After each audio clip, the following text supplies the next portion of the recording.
Today's guest is an outdoorsman. He's a master of animalia, or animals, means animals. He's known for his focus on animals close to extinction. He's a host on Discovery. He's been to some of the most insane parts of the world. I'm grateful to get to know him and learn about his life. Today's guest is Mr. Forrest Galante.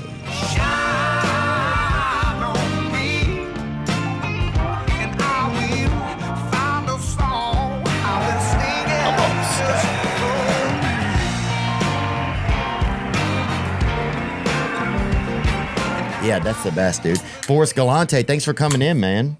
Yeah, dude. Yeah, thanks for having me. Yeah, Glad we man. made it work. Yeah, I really appreciate it. I'm excited, dude. I'm excited to talk about animalia and a little bit about your life, so our listeners know who you are. Sure. Yeah, I was complimenting those shoes, dude. Those things are nice. Dude, the GoRucks. Is this a company that's all about putting heavy weight on your back and training? And, you know, I spend a lot of time in a backpack, so I'm a big fan.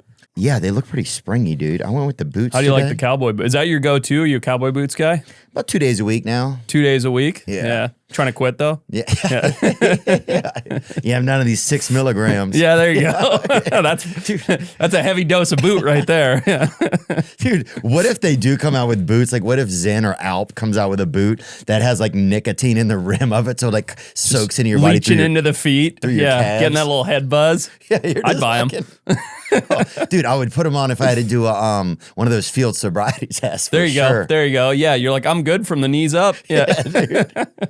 Good to see you today. You grew up in, I mean, you were kind of born into animalia there in like on the edge of Africa in Zimbabwe. That's where you grew up? Yeah, exactly right. So son of safari business owners. If I wasn't in school, we either lived on a farm or my family ran safaris, so I was out in the bush. So I've just been around wildlife my entire childhood. Oh, wow, that's you right there. Yeah, look at them teeth right there. Oh, yeah, I wouldn't want to get bit by that. No, yeah, I was part beaver growing up, yeah. Take me into some of that, like what it's like growing up in like a safari land. Does it give you a different appreciation of animals? Does it make you more fearful of animals? It's a good question. I mean, I think anything you grow up with, you become used to, right? It's like this is the norm when you're a kid. You just expect that that's the norm. Mm-hmm. So I grew up, you know, I'd come home from school, kick my shoes off, run out on the farm, try and catch snakes or be looking for jackals or all these, you know, which is like a coyote, all these kind of things that sort of is parallel to if you grew up on a farm here, right? If you're a farm kid here, you go out and, you know, you're from Louisiana, maybe you see a cottonmouth or coyote in the bush or whatever, right? Yeah, just tickle a chicken or something. Tickle a chicken, you know? Yeah, that meant something else when I got to high school. But, you know, I grew up thinking that was the norm, and then I'd go out into the bush on safari with my family, and it would be like, don't leave the tent after dark and stay here. And, you know, there were rules, but as long as you didn't break the rules, you were pretty safe. And what I saw throughout my childhood was like a decline in animals. You know, the same camps we'd go to where there used to be huge herds of elephants, there's now 2 or 3 elephants, or big wild spaces, there's now farm fields. So I didn't really realize it as a kid, but as I got older, I was like, I don't like that. Like, I don't want all that wild stuff to go away. And so I didn't really realize it when I was young, but over time, even as a child, I was like, this is something that I would like to dedicate my life to, is making sure that all this wild stuff, spaces, animals, all of it doesn't go away. So I'm guessing you're thinking then along the lines of like conservation, like that. Did you come out of your youth just feeling inspired towards that? That's a very nice way to put it. It starts by breaking a lot of rules, bending the laws a lot, and just being a, you know those kids, right? You're the yoink kid on Instagram. He's catching all the snakes and stuff.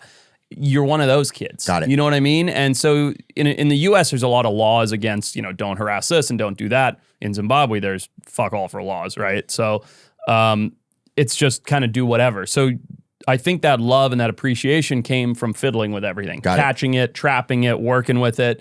But ultimately, as you fall in love with something, you want to protect it, and that's conservation. And so what was thinning the herds there? People, just mostly encroachment, a little bit of poaching, you know, ivory poaching and stuff, hunting elephants, but more like habitat encroachment, you know, villages popping up, big trees getting cut down for farm field, goats and things getting moved in, you know, stuff like that, like grazing, and so pushing the animals out. And was it affecting, like, were you guys on a bigger piece of like nature reserve, or? The safari camps they were all out in the bush, but it still, you know, you still would just see a general impact, like a thinning of animals. Okay. Yeah.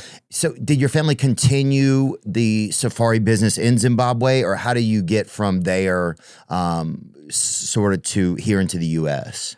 Yeah, so we tried to, but during the early 2000s, Zimbabwe was under something called the Land Reform Campaign, which was President Robert Mugabe at the time, who declared himself supreme leader for life. He did this thing where... Oh, like a boss, huh? Like Birdman. Yeah, he came in hard, yeah. And he made it, this land reform made it so that it was very, very hard. Like my family's 6th generation Zimbabwe, but basically it was a race war. And if you were white, you weren't supposed... There was a land reform campaign passed that meant that if you were black and you had heritage, you could come and take that land away. No way. Because, of colonial settlement and things like that. Obviously, I grew up long after any colonial settlement took place. But yeah, we had gunfights and we had, neighbors murdered and punguis, which is indoctrination through torture into the political party, the ZANU-PF political party. There was some crazy political turmoil. Zimbabwe's land reform refers to a controversial program that began in 1980 and escalated in 2000, redistributing farmland from white commercial farmers to black Zimbabweans. So your family was...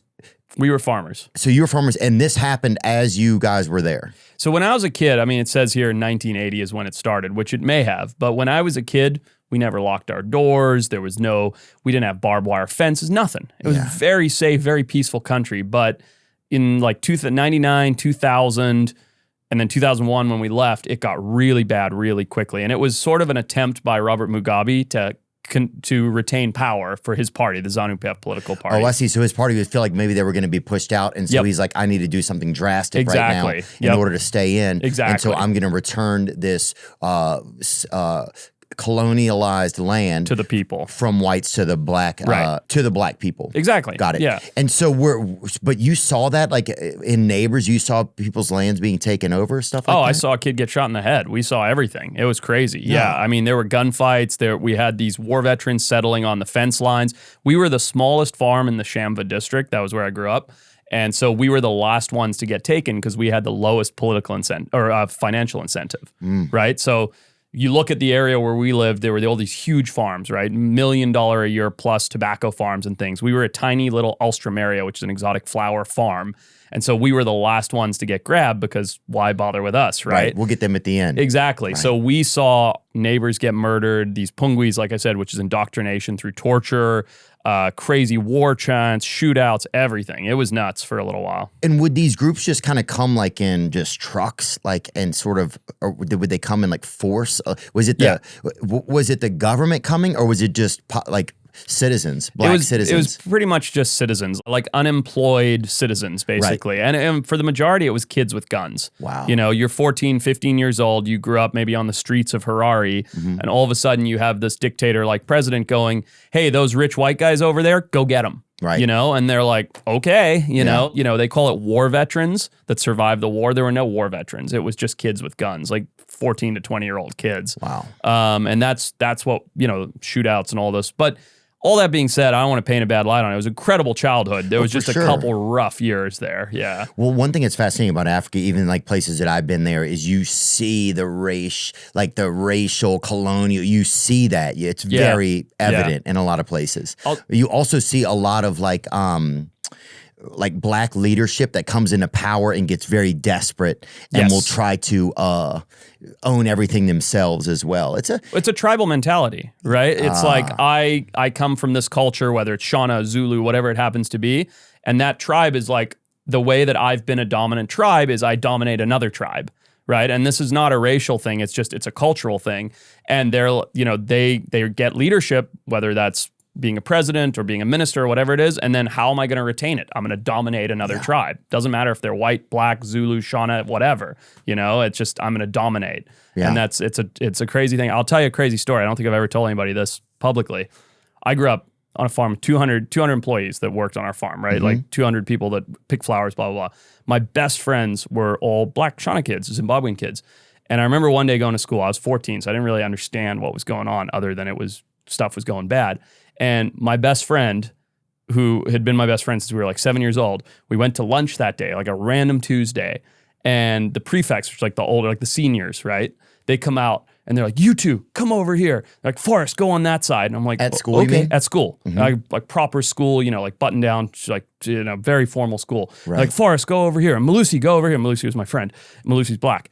And they're like, go on this side. And I was like, why are we getting split up? And they're like, we're having a fight, black versus white at school. And my best friend, who felt as shocked as I would, he got like moved by the seniors to the other side of the rugby field to have a fist fight with us. And I was just like, why are we doing this? I was like so confused because we didn't understand it. We were just little kids, but this racial tension got insane. And yeah, it boiled over. And you've seen like Donald Trump, just called out the South African president around it, but that similar sort of thing is taking place in South Africa now. With the same type of energy, like let's take the land back from the white owners. Exactly. Well, I think it's the same thing sometimes when you look at Hamas in Gaza. Yeah. It's like a lot of people believe that Hamas was elected because they felt no other way to try and stop Israeli people from coming and just taking over their homes. That's a lot of what I hear from friends on both sides of it, that like they needed to do something drastic, right? So they elected the most drastic element that they could. And I think that's a sign of desperation, right? Regardless of the situation. It's like if you're desperate, you do something drastic. It's a Hail Mary. Yeah. Right? Yeah. Yeah. Yeah, and I think some of that's it's human nature. Totally. Probably. I do it myself, right? Yeah. You're like, shit, what do I do? Let's just send it, Oh, definitely. When it's getting late at night and your wife left you or whatever, and you just text some girl that you knew from a couple years. Still up? Yeah, let's go. Yeah. Yeah, dude. So I think that happens a lot. You saw someone get shot? Yeah, one of the neighbors, we were riding our motorbikes and he got shot. Yeah. Wow. Yeah. I mean, so these groups, they come and then would they kind of kick people out of their homes? I mean, was that sort of how it was happening? And then how did you guys end up eventually leaving? Yes. So basically they'd come, they'd surround the property or the farm, but white Zimbabweans, similar to like white South Africans or whatever, they're pretty hard people. Grew up farming culture, So they dig their heels in and say, bring it on. And there'd ultimately end up being a shootout or something like that.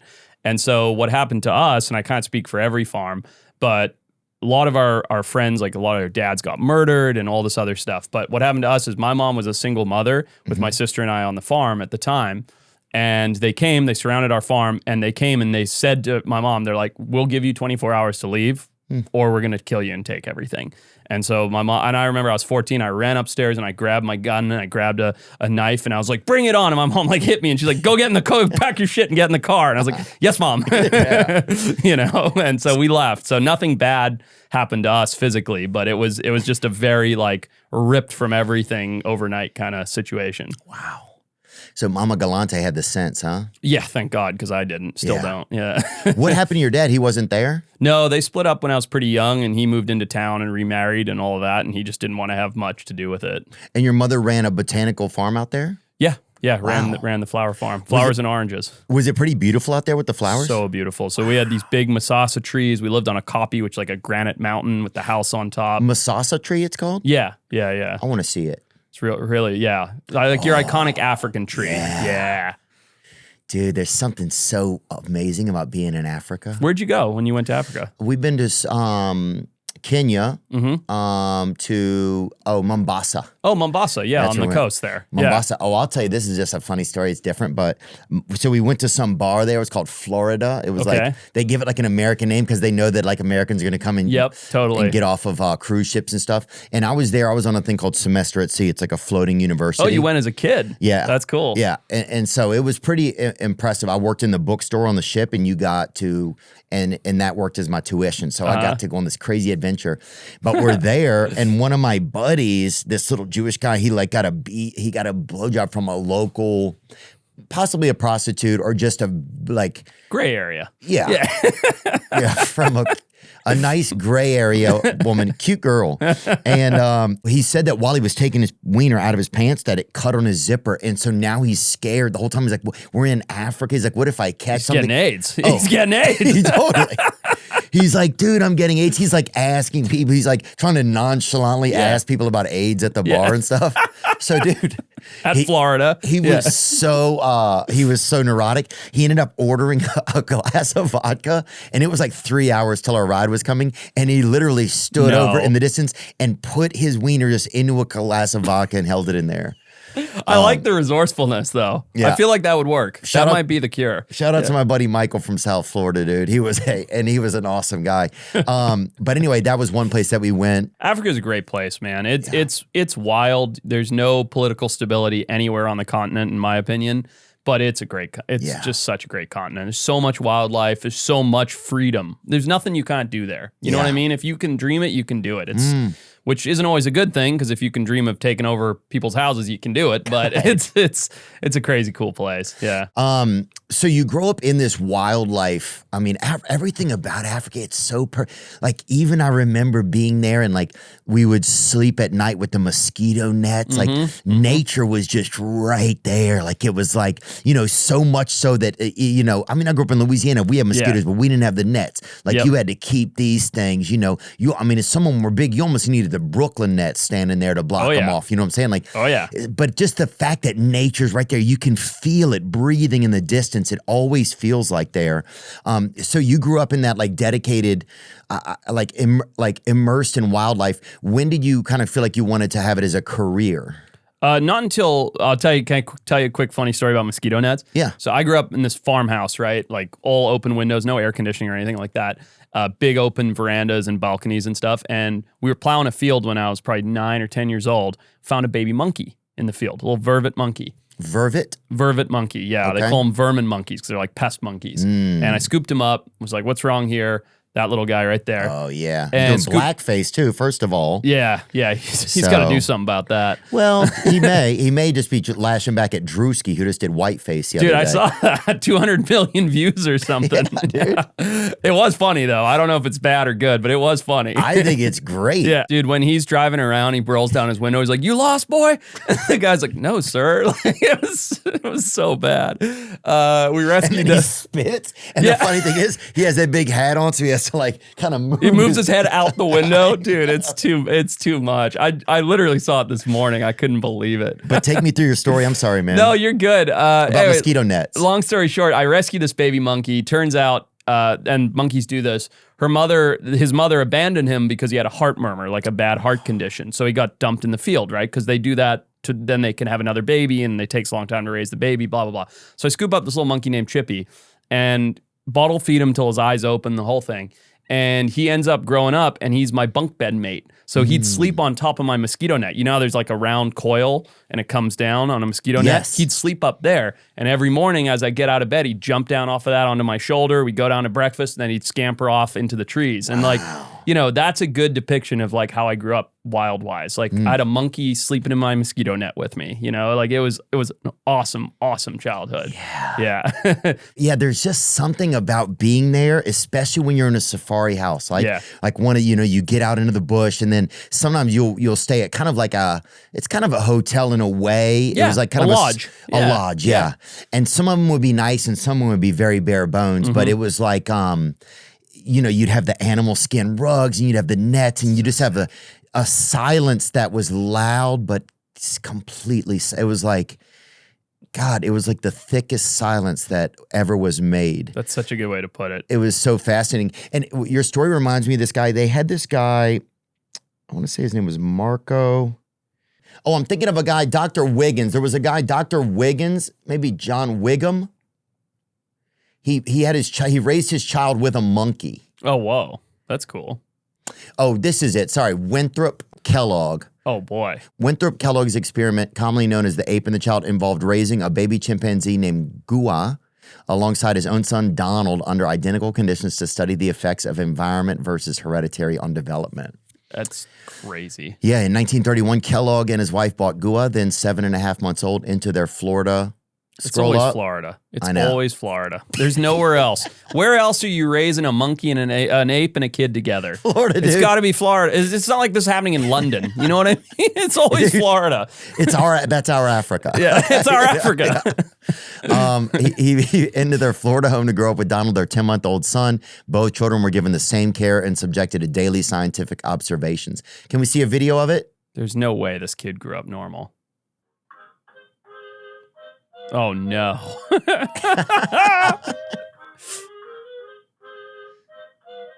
Look at the little shoes on them. I know they put shoes on the Dude, are you chimp. kidding me? Do you ever just think I was born in the wrong era? Like if I was born in the 30s, I'd do this. Oh, for sure. I'd have 9 kids and 5 chimps, no problem. And I live in Florida. Oh, it was a different time. Look at them right here. They're trying different stuff with them. That's crazy. Trying to put a hat on each of their head and then teach the monkey to keep it on its head. And he just keeps pulling it off the kid's tickling. head.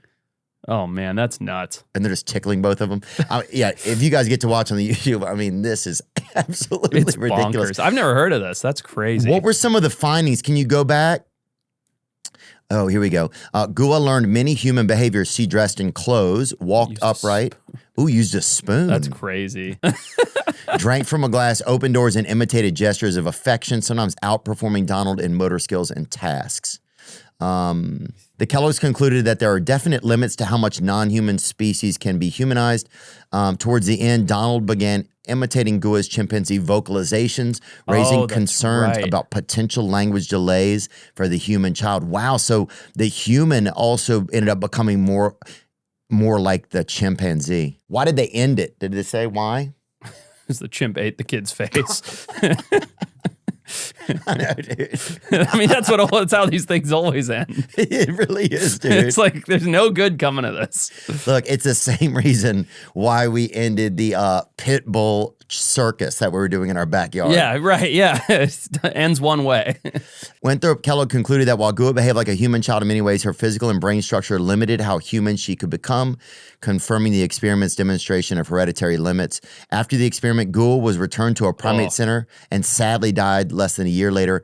Donald's later life was marked by tragedy as well, dying by suicide at 43. God. That's not good. In short, the experiment ended due to concerns about Donald's language development, Gua's increasing strength and behavior, and the practical and ethical difficulties. I mean, it's just, there's a whole argument for nurture over nature, but at the end of the day, chimpanzee is incredibly strong. They get violent. The best way I think to describe it is when a chimpanzee sexually matures, it doesn't mentally mature past that of like a toddler. So when a 3-year-old throws a temper tantrum, it's like, be quiet, and you restrain them or whatever. When a full-grown chimpanzee throws a temper tantrum, it rips you to shreds. Right. And it might not hate you or anything else. It's just a temper tantrum, the same as a 2 or 3-year-old does, Got it. right? Oh, it's fascinating.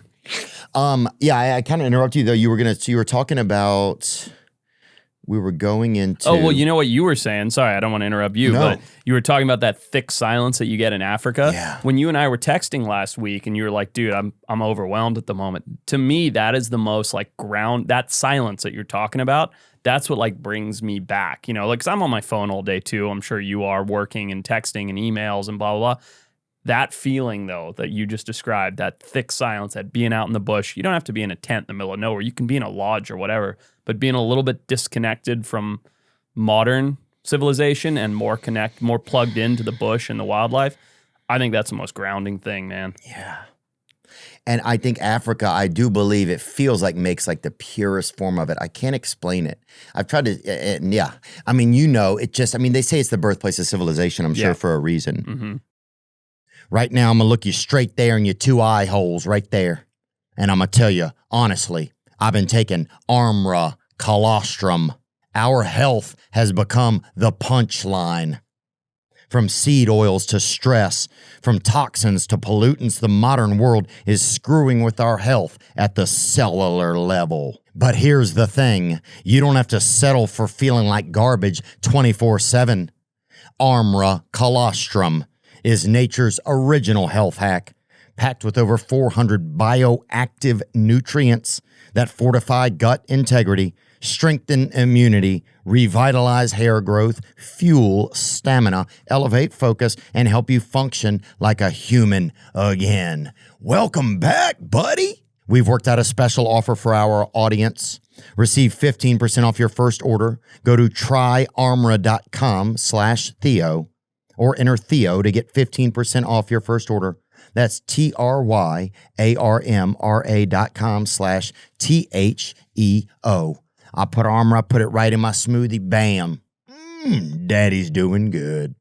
What does the future hold for business? Well, if you ask 9 experts, you'll get 10 answers. Bull market, bear market, raccoon market. Inflation's up, rates will rise, fall. God, bury it in the yard. Can someone please invent a crystal ball? Until then, over 42,000 businesses have future-proofed their business with NetSuite by Oracle, the #1 AI cloud ERP, bringing accounting, financial management, inventory, and HR into one fluid platform. With real-time insights and forecasting, you're peering into the future with actionable data. And when you're closing the books in days, not weeks, you're spending less time looking backwards and more time on what's next. If I needed something like this, I would get this. Speaking of opportunity, download the CFO's Guide to AI and Machine Learning at netsuite.com/Theo. The guide is free to you at netsuite.com/THEO. netsuite.com/Theo. So when did you know that it was kind of a career calling for you to work with animals and to work with nature so closely? I don't know if there was an exact moment, but, we came over to the States. Mm-hmm. We got kicked out of Zimbabwe, like I mentioned, came over here, went on welfare, bounced around. I got in trouble a whole bunch. Like, I felt very confined coming to the U.S. I bet. Because I'd grown up on a farm, 200 acres, barefoot, guns, motorbikes, freedom. And then I came to Central California, or I'll actually start in Oakland, California, which is went into government housing, And long story short, I felt very trapped, I guess. Mm-hmm. Got in trouble a bunch. My mom moved us out of Oakland before I got in really bad trouble. Went to a little town in Central California called Cayucas. Ooh. And it was great, surfer town, 2,000 people. And I used to go diving and fishing all the time because that felt like the wildest place to be. Kind of connected me sort of a little bit back to Africa. And I think, long story short, I met a girl. I went to college, blah, blah, blah. But at some point, wildlife, I'm one-track mind. It's the only thing, wildlife and rugby are the only two things I've ever really, really cared about. So I was so passionate about it. And then I was like, well, I'm not going to be a safari guide in Cayucas, California. So I'll go to school to be a biologist. And that was sort of the next best thing is I'll become a scientific animal guy instead of a physical animal guy. And then ended up coming back to being a physical animal guy. Yeah. Yeah. Well, I'm glad you did, man. You have a new show, that definitely sparked me up. It's Animals on Drugs. That's right. We were texting when I was in Colombia. Yeah. That's right. Yeah. Yeah, it's on HBO Max as of yesterday, I think. Oh, yeah, dude. I was just dude, send me a gift from Colombia so I can snort it, brother. But take me through this show, Animals on Drugs, because, they had the Cocaine Bear. Cocaine Bear, the movie. Cocaine Bear. And then they have, I was trying to think of some, Crackoons would be good. Crackoons. How did I not think of that as a title? Dude. Come on, Crackoons. What's in That's a no-brainer. What's that in your recycling bin? Yeah. You see a little bit of smoke coming up from the recycling bin? Yeah, the bin's vibrating. Yeah. Poof. Crackoons. He's like, smiling. Yeah. Crackoons. So, yeah, I was thinking of Crackoons. I'm trying to think of what else. Oh, that's actually a movie. I didn't even know that. That's Crackoon hilarious. is a movie, you're lying. 2024 official trailer, Crackoon. Oh, my God. I mean, look, so for that show, we capitalized on this hilarious thing that we're talking about. But the show's legit. The reality is, animals are getting into human substances across the world, right? Whether that's bears breaking in to get on booze and getting hit by trains and stuff because they're licking up booze off train tracks. Just a whole story I can tell you. The cocaine hippos in Colombia, Pablo Escobar brought hippos over. They escaped. Now there's 200 of them. They're going crazy because hippos are not native there. In Florida, we found an alligator that actually tested positive for having meth in its system because it was living in the cesspool behind a meth house. So that's what the show is about. It's really at its core, it's a show about human-wildlife conflict. But you don't get people to watch a show called Human-Wildlife Conflict, but you do get them to watch a show called Meth Gator. You know? So that was kind of what it was. Oh, yeah. Or Ketamice. That's what I was thinking. Ketamice. There we go. Man, we need 4. You're like the Chat GPT of drug animals over here. You're like, oh, you see a mice go in a hole. What about a K-hole? A K-hole. He's just old. Yeah. He's surrounded by cheese, but he can't even swallow.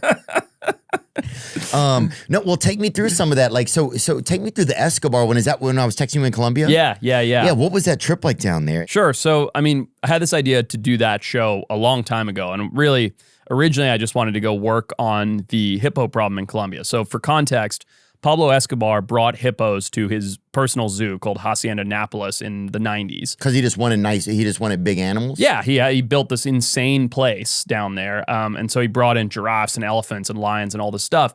When he died in 93, when he died in 93, the Colombian government came in and they had a shootout, he died, whatever. Then they came in, they're like, we'll take the lions, we'll take the giraffes, we'll take whatever.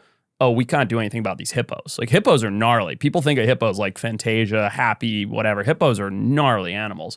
And so the hippos, they're angry? Super hungry. Angry, I said? No, they are. They're just very territorial, very defensive. I think on my Instagram, there's clips of them charging me at the fence and stuff. But anyway, these hippos got out, 4 of them. Now there's over 200. There's no predators because it's Colombia, not Africa. There's no lions to eat them. There's no crocodiles to eat them. There's unlimited food, and they're killing people and injuring people. But some of them have also ingested cocaine. Well, there was a rumor that Pablo Escobar used to feed them coca leaves to make them more aggressive, to kill his enemies, which is a really cool legend. Whether it's true or not, I have no idea. But anyway, the Colombian government and I have been I work on these kind of large scale animal projects. Mm-hmm. So I started speaking with the Colombian government about this when there was like 100 hippos, like 4, 5, 6 years ago. And they're like, please help. We're underfunded. We're understaffed. We need whatever help we can get to help mitigate this problem. So people in Colombia don't want to kill the hippos. They like them. They've created a tourism industry around them.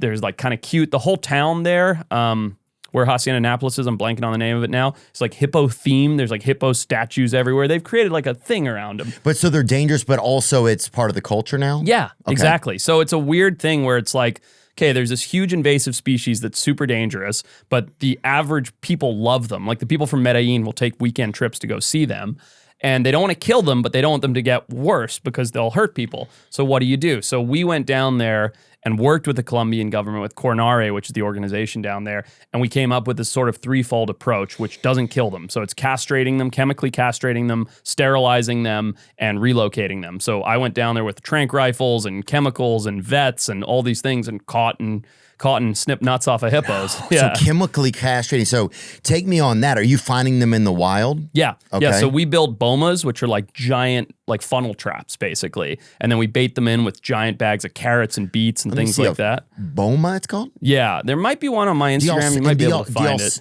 Do y'all sneak up on them? Yeah. Yeah. So you sneak up on them, you find, that's like a boma, that second picture there. So a boma trap, it's kind of like a kennel. Exactly. Okay. Yeah, exactly. And you put a lot of good snacks in there? You put all the goodies in there and you make a tripwire so that when they go in, the door closes. And then they go nuts, and they start banging against the fence and blah, blah, blah. So we're catching these hippos. It's super fun. And the little ones, you can chemically castrate with a chemical called gonacon, meaning basically you shoot them with this dart and the chemical goes in and it stops them from ever sexually maturing. So they grow up, but they don't. If you go to that one on the far right there, there's me doing surgery in the middle of the night. Yeah. Is this a castration surgery? No? Yeah, castration surgery. So this is surgery right here. So you guys have a hippo here that's been sedated? Yep. So this was a large female. She had 4 offspring with her. We chemically castrated all the 4 offspring with the gonacon, that chemical. Okay, so gonacon, you inject it. So are those asleep as well? No. So them you can do awake. But the gonacon only works if you're pre-sexually mature. Once you hit adolescence, it's too late. The effects would just wear off. So that's me darting them right there. I kind of saw it for a split second. Okay, so you can dart them with the gonacon and it doesn't hurt them? No, it's just like getting a shot. And then they can't have children. They can never have children. And do they care or they're okay with it? I don't think they know. Yeah, right. To be honest, okay. I think they still get all the fun. Yeah. Okay. Yeah. And then the adults that doesn't work on. So we have to go into the bush and catch the adults and then actually perform surgery on them, which is what that video was, which is much harder to do. What do you have here? Pause it for me. So that's the mouth of a hippo held open with a piece of like metal pipe between the tusks. Oh my God. And then a breathing tube going into its diaphragm. So can you smell their breath while they're breathing? Oh yeah. Is it pretty intense or is it okay?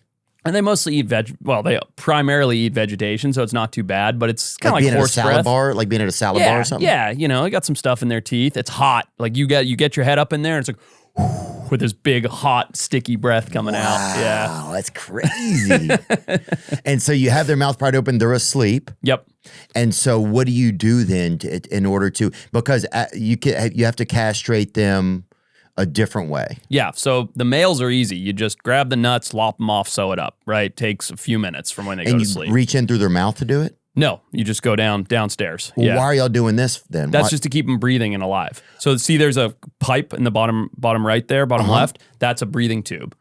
So that's just keeping them breathing. But this is a female. So females are way harder. You have to make an incision that's like this long, reach in there, feel for the gonads, snip them, cauterize them, pull them out, and then close her back up. And if you don't close her up perfectly, one stitch breaks, water floods in there, get an infection, and die. So it's like a 12-hour process per animal. Really? Yeah, it's a big, and you have to do it at night because it's so hot. If you do it during the day, they overheat in the sun because it's Colombia.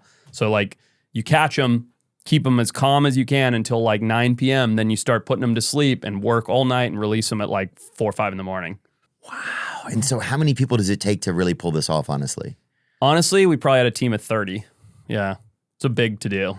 Is it exciting? So exciting. I mean, I get goosebumps talking about it because it's just like, it's high adrenaline. The hippo's trying to kill you. You're racing the clock before the sun comes up. You can't over-anesthetize the hippo because then it dies. And if we kill one, the freaking Colombians are going to kill us. You know what I mean? Not really, but they'll be so upset. My career's over. Yes. If I kill a hippo my career's over, right? Yeah. I'm canceled across everything. So it's like all this action and adrenaline. It doesn't sound exciting because you're spending 12 hours like with your elbows deep in a hippo, but it's really exciting. Yeah. I think it certainly seems high energy, especially since there's other people there and you guys are all locked in with this one mission. Oh, yeah. It seems like that game. Remember that game Operation you played as a kid?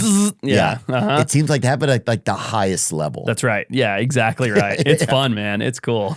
Wow, dude, that's incredible. So that was the experience of going down there and those animals, the drug relationship was that Escobar brought them over, and so that's why they're there, and so that gets you into that whole universe of hippos in Colombia. Exactly. It's not that the hippos are doing lines, right. You know, it's just that they got brought here through the drug trade, and it's like a vessel to tell that story. Yeah. Yeah, and that's network TV. That's cable, right? I'm on Discovery. That's how you do it on Discovery. Oh, it's exciting. Yeah. And it's cool. It's cool, man. Nobody else is doing that stuff on TV, you know? Like get to catch hippos and show the world how you cut their nuts off and like this whole like backstory on Pablo Escobar. And I mean, it's like a rodeo, you know? It's cool. Yeah. I like it anyway. Oh, dude, it's fascinating to me. And do you get to keep any of the animals' nuts or not? Dude, I wanted to, but in order to travel with animal parts, you have to have CITES permits, which is this international conservation thing. Oh, yeah. I wanted a jar of hippo nuts on my shelf so bad, but I left them all in Colombia. Oh, yeah. Dude, you can't even fly out of Hawaii with an avocado. Nope. So it's like, same thing. Yeah. So imagine trying to explain, especially in Colombia, you know, I got them like wrapped up in a little bit of paper towel, tucked under my dirty underwear. They're like, what's that? It's like, yeah, that's going to be hard to explain. But hey, I think they'll be glad that it's not okay. They'll be like, oh, dude, yeah, he said there's a couple kilos of fucking of hippo nuts. It's Bam Bam, but a different kind. Yeah. Dude, I remember we went on I remember in South Africa, we met, I was there performing one time. With some really great. I bet you're huge in South Africa. Dude, we actually did really good there. Yeah. I haven't been there in forever. I need to go back. Because that's being very familiar with that culture. Your style of comedy is so on brand for that South Africa like audience, I think. But sorry, I didn't mean to interrupt you. No, yeah. I need to go. I think it's been my favorite country that I've ever been to. Let's go, man. It's I'll amazing. take you around. I'll show you the bush side of it. Dude. Let's go. You do a show, and then we'll go out into the bush, catch some animals, work with some creatures. It'd be rad. That would be really cool. Yeah, man. Dude, one of my goals, I was even going to say, I was thinking about this yesterday, is I want to get more involved with nature, like fishing, hunting, just learning how to be able to survive myself out in the woods over the next 2 years. It's such a grounding thing, Theo. I don't want to be all ethereal, but it makes you so connected to the planet. It's such a good feeling when you feel self-sufficient out in nature. Yeah. Yeah. Yeah, I want that. I think it would just allow me a different level of peace, you know, and a different level of like, I don't have to be so attached to like these more worldly things because I know that I would be okay, you know, like a level of like confidence. You get natural confidence. You get such natural confidence and the outside, I don't know if you're like this, but you know, I'm also not to your degree, but I'm in the public light as well. I read these like negative comments on YouTube or whatever, and I like get in my own head and I'm like, fuck, that sucks. Like, why do these people not like this or whatever? You go out in nature, there's no time for that. Yeah. You know, you're there, you're working on the fish you're trying to catch or the bird you're trying to hunt or the animal you're trying to save, and that's what you're on. you're not checking your phone. You're not looking at tweets or YouTube comments. there's not You're just there. Yeah. There's not like some little like a bear cub in the distance on his phone. This loser's trying to hunt me. He don't know. Yeah. Yeah, You're like, I'm trying really hard. Yeah. Now that would be cool, actually, if animals were like, look at these bitches trying to hunt us and they can't. You're like sitting in the blind. He's behind you taking a photo. He's like, look at this loser. That would actually be awesome, dude. But no, I think I'm missing out on a piece of existence. Yeah. And I can kind of start to feel that. I didn't realize it for a long time, but I can start to feel it more and more. I like that. But that would be great, dude. I'd love to put a show up over there and then we go do something cool. Let me know, man. I'm going to be in Zimbabwe at the end of October doing a big animal rescue. I don't know what your schedule's like. I'm sure that's pretty soon, but let me know. But I could try to put a show up because I wanted to go to like London anyway to interview this. There's a professor who specializes in genocides. Okay, that's deep. Yeah. Yeah, and it's kind of just interesting, so I just wanted to learn about why that happens over time. Sure. And because you would think that after a while in existence, we would get past that, Yeah, right. The modern brain is like, we can't wipe out a group of people. Yeah. But apparently not. Yeah. Yeah, every article is always like, you can never do this again. And then it's like, hey, but we can do. So, we're working on it. Yeah.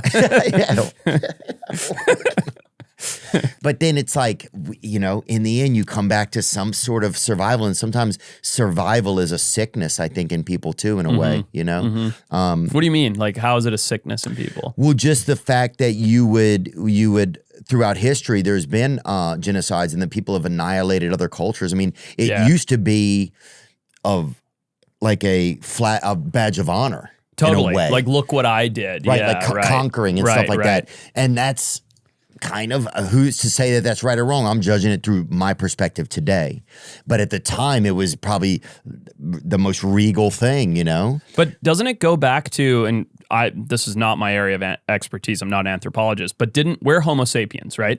Didn't Homo sapiens wipe out like the two other hominids? You know what I mean? I don't know if you can fact check that, but I think there was Homo sapiens, Homo florensis, and Homo something else, and Homo sapiens were like, nah, we got to get rid of these other guys, and that's like what we stemmed from. If I'm not, what is it with Neanderthals and I don't know. Let me see what it says. We were just talking about this the other day. The Denisovans were out-competed by Homo sapiens, but proof of a direct wipeout is absent. Oh, okay, there you go. So instead, I'm totally limited wrong. resources and climate changes played significant roles. But who knows? I'm sure people got super tribal back then. One person could have had fire, and they're like, "We got to kill these people before they come and burn get them. it." They're gonna take our fire. Right. We cannot let them take our fire. Yeah, totally. Yeah. But there you go. I'm wrong. So I didn't know that, but I thought there was that competition at play. At least you were wrong. I didn't even have a shot at that information. So That's all right. At least you're firing off.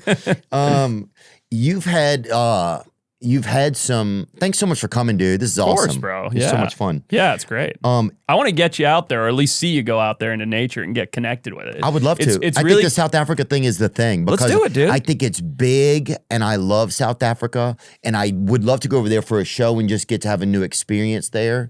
And then just thinking what type of thing would I want to do. I did get to swim with sharks there once, which was pretty cool. Hans Bay, up like Seal Island. Yeah, that's cool. Yeah, that's rad. dude. Yeah, it's a good experience. Bro, it was super scary. It almost felt, it was just unbelievable. We laid out there in that sun, dude. I got the craziest sunburn. Got crisped, yeah. I mean, like colors of like fluid were just like purples and I know what you're talking about, man. What lagoon has been launched by the sun on my face? Because we went out with like some dude who I think he was just a mechanic who had like a couple hours on his lunch break. Yeah, he's like, yeah, we'll make it work. That's South Africa for you. Yeah. Dude. Bro, he's like, I got a boat. Yeah, we'll figure it out. Yeah. Dude, I mean, there was no cut. We're just in the boiling heat. Yeah. But we got in those cages, in the round circular cage, and we got in, and some sharks came. One of them got stuck between two cages. Oh, no way. And the boat. And it was cool.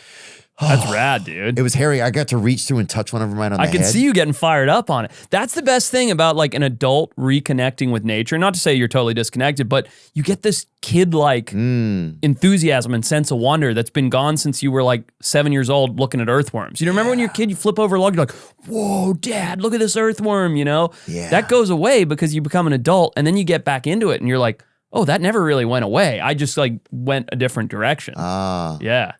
I don't know. Sorry. What were you saying? No, dude, no, that's such an important thing to say. That never went away. I just went a different direction. Yeah. Because, yes, sometimes I think I even romanticize it, like so much of like childhood stuff is gone, but but there's ways that it's still there. It's just like, you went a different direction, and that's okay. Yeah. But you can always go right back. That's the best what thing. I think. Yeah. That's what I think. Yeah. Soon we'll get you cutting off hippo nuts. Yeah. Dude. Oh, the thing I was going to tell you was we went on a safari one day. There was like some diamond miner, right? Like some very rich guy, like some guy who was just fucking being rich or whatever. Like I tapped him on the shoulder. I was like, what are you doing? And he's like, being rich. You know, it was like he couldn't even fucking, you know. You don't even know. Yeah. Dude, I saw him yawn once and he had $40. Right after he yawned, he had $40 in his hand. It just fell out of his mouth. He's like, oh, that's where I put that. Yeah. He had just that kind of wealth. But he took us to, he had his own animal sanctuary somewhere. Oh, interesting. And they took us there and we got to just go see a lot of endangered species, like the big five. Oh, sick, man. And a lot of endangered species. We just got to go look at them.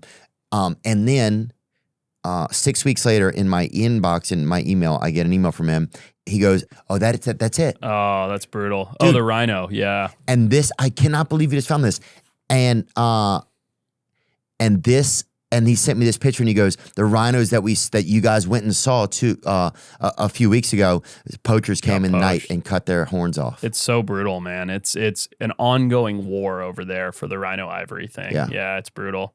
But things like this are important. You posting it, to an audience that's not tuning in for animals that goes, holy shit, that's bad. That's really cool. It's really important that people realize that. It's shock, because you hear about it. Yeah. But then I was like, oh my God, the ones that we were looking at that we were so like enthralled by. Yep. And their whole body is left there in this one piece of them. Cut their face off. That's crazy. Yeah. Yeah, that's a bummer, man. Good for you for sharing it, though. I really think that's great. Well, yeah, if you hadn't been here today, I don't even think I would have thought about it, man. Is pornography causing a problem in your life? Do you find yourself watching porno for longer periods of time and having trouble stopping? Is porn affecting your relationship or dating life? Well, you're certainly not alone. Watching pornography has become so commonplace today, and oftentimes men use porn to numb the pain of loneliness, boredom, anxiety, and depression. Shame and stigma prevent men from talking about these issues and getting help for them. I want to introduce you to my friend Steve. Steve is the founder of Valor Recovery, a program to help men overcome porn abuse and sexual compulsivity. Steve is a long-term sexual recovery member and has personally overcome the emotional and spiritual despair of abusing pornography and has dedicated his life to empowering men to do the same. Steve is an amazing person, and he is a close friend of mine. I mean that. Valor Recovery helps men to develop the tools necessary to have a healthier sex life. Their coaches are in long-term recovery and will be your partner, mentor, and spiritual guide to transcend these problematic behaviors. To learn more about Valor Recovery, please visit them at www.valorrecoverycoaching.com or email them at admin@valorrecoverycoaching.com. Thank you. What are some close encounters that you've had with animals out there, man, that almost sometimes you're like, oh, man, that gets that childhood engine, like, just really revs it into the red area? I'm not an adrenaline junkie, or at least I like to pretend I'm not, okay. Right? But I get that rush when something like that happens. Literally, the hippo thing, I had a hippo charge me out of the water there that was crazy and everybody scrambled. I had an instance where one of the craziest ones, I never forget, the one that always comes to the top of my mind. We were in Australia and we were interviewing people in this Aboriginal village, like way up north in far north Queensland. And as we're talking to people, I hear people screaming, shouting, "Ah!" And I look over and there's this guy holding a cinder block over his head like this, and he's about to throw it. And I'm like, wait. And I run over, and there's a coastal taipan, which is one of the most venomous snakes in the world, big brown snake. And he's about to smash it with this rock. And I'm like, wait, I'll catch it and move it for you. This thing right here. And it's a big one. It's like 6 feet long. And so the guy, this Aboriginal guy's about to smash it. I'm like, wait, like I'll catch it and move it for you. And he's like, okay, whatever. And the snake disappears under the house, right? There's like a house on like kind of like Louisiana where they elevate the houses a little bit, down south there. Satan's right under them. Yeah, exactly. And so there's, they're up on like cinder blocks or posts or whatever. Dude, that makes me so scared, a snake under the house. So the snake disappears under the house, and the guy's like kind of mad at me. He's like, what the fuck, man? I could have killed the snake. Now it's in the neighborhood, blah, blah, blah. And I'm like, let me handle it. Like, I'll take care of it. I'm sorry. And it all happened really quick. So I grab my flashlight and I grab my snake hook, whatever, and I go looking for the snake. And my camera guys are filming. We're filming a show of Extinct or Alive, which is a show I did on Animal Planet a while ago. Mm-hmm. Yeah, we're going to get into that in a minute, actually. Yeah. And my camera guys are filming. I look from one side of the house. Not yet, but I'm looking. I'm like crouched down looking, and I see the snake in like the far back corner. And I'm like, oh, he's right there by the stairs. Come with me. Like, we'll go get him. So I grab my light and I jog around the side of the house, and I stick my head through the like slats in the stairs. They're like this far apart, right? So I can just kind of wiggle my head and shoulders in. And I know the snake's over here because I've just seen him from the other side of under the house. I'm like, he's right over here. So I wiggle in, I turn my light on, my headlamp, whatever it was, and I turn to the side, and I'm like, fuck, where's that snake? I can't see him. And all of a sudden, I just feel like this on the back of my neck. No. The snake has gone around to the other side. And he's moving around. These snakes are fast. And he's literally licks the side of my neck. You know how snakes stick their tongue out like that? Yeah. And then he starts crawling over my neck, and I just freeze. And like, you see the hair on my arms right now. Like, it rattled me. Because one bite, I was like 14 hours from a hospital, from one of the most venomous snakes in the world, a relatively aggressive snake, and I just freeze. I just stop moving. One bite, everybody knows the rules. That's right. That's right. Thanks, Dave. So I freeze while the snake fully slithers up over my neck and then comes and coils up like 3 feet from my head over here, and then I like slowly back out. We ended up catching him 10, 15 minutes later, moving it, blah, blah, blah. But that moment where the snake like licked my neck right behind my ear there, and then I started to feel like the underside of his mouth go on my neck, I was like, that's it. Like, I can't move. I can't do anything. I'm dead. Like, it's going to realize it's sitting on top of a warm human and that it's been chasing him and just go gunk, and that's it. I'm finished. I was the most rattled I think I've ever been coming out of that. Yeah, I was just so like on edge while that snake was crawling over me. Well, as you're saying that, I can feel my glands almost like tighten up. Yeah. Yes. Dude, it was a horrible, horrible feeling. And that's my fault. You know what it is, and it's so, the fact that it's something so subtle, it's almost like a Dracula just being right there. And the hardest part was my stomach dropped, and your instinct is to like pull out, like panic immediately, get away. And if I had done that, if I had even jolted, I think it would have just been boop, and so I just had to try. Like, it felt like 10 minutes, and it was probably 10 seconds that it went over my neck for. Yeah. But I was just sitting there like, please, please, please, please. And then it went over. It was crazy, man. It was a terrible, terrible feeling. And it was very like naive of me to go in and just stick my head in and like be like, I'll be your hero. I'll help. It was stupid, It was just stupid. And I learned from that experience, so much so that I've done it again a dozen times. But like, I try not to be that stupid anymore, Yeah, it's funny how sometimes ego and even knowledge can become a little bit of ego. Mm-hmm. Like, enough knowledge makes you think confident. Confidence can just teeter over the edge of wisdom in a way. Totally. The fulcrum of that is so fine-tuned that, yes, it's almost like when you're like, I know what I'm doing, and then immediately you get checked by existence. Well, confidence is complacency, right? So you're like, I got this, step aside. That means I'm complacent. If I even have that attitude going into it, it means I'm not fully focused, right? Like, and that... time and time again, every narrow miss I've ever had, which is not that many, but there's been a few, is because first of all, I've put myself in that scenario. It's not the animal's fault, right? This wasn't the snake's fault that I stuck my head under the house. But it's always because I'm overly confident to the point of being complacent. Like, I can stick my head in here. I'll find the snake. It's stupid. Right. Yeah. Like, let me show. Like, it's not even like let me show off. But there's a part of you that gets so comfortable that it almost just shows off because it's. Well, can I show you something? Yeah. Do you mind? Sorry to ask you to do this. Do you mind pulling up the last YouTube video I just posted on my YouTube channel? I don't want to dogleg us too long, but I'll show you where the snake almost got me recently. And again, it's a result of. Sorry, it's the one with that silly crocodile thing. Yeah, right near the end, maybe the last 2 or 3 minutes there. Mm-hmm. Yeah, right here. So look, I'm holding this snake. This is a fertilance, the deadliest snake in the Americas, responsible for more deaths than any other snake in the Americas. Now, where did you find this at, brother? Costa Rica. Ooh. Yeah, and so I'm holding this snake. And this is the deadliest snake in South America? In the Americas, total. Across all Canada, United States, South America, Central America. Big snake, too. Huge one. Biggest one I've ever seen. And for no reason at all, because it's a stupid YouTube video, he's peeing on me, I'm like, I'm going to pin it and hold it behind the head. Now watch here, I'm holding it and I'm showing off, like we just talked about, telling the camera all about, this is this deadly snake and this many people a year die from it and you got to be careful because of how they hide, blah, blah, blah, blah. And I start to loosen my grip here. See how I'm looking to the side and I'm jabbering to the camera? So my grip's starting to loosen. Now watch what the snake does when he feels my grip loosen. Coming in the next few seconds. I don't want to bore you, but you can almost see him. He's side-eyeing me right now. And this is complacency because I'm busy presenting to a camera like an idiot, talking about how deadly the snake is, and I'm adjusting my grip. I'm not paying attention. Here it comes any second here. Look at that. So he starts to open his mouth. Oh! See how close that is? That was me. Boots are up. Dude, I'm ready for the coffin. Look at that. Look at that. Oh, that is so close to my hand with that fang. Those fangs are 2.5 inches long.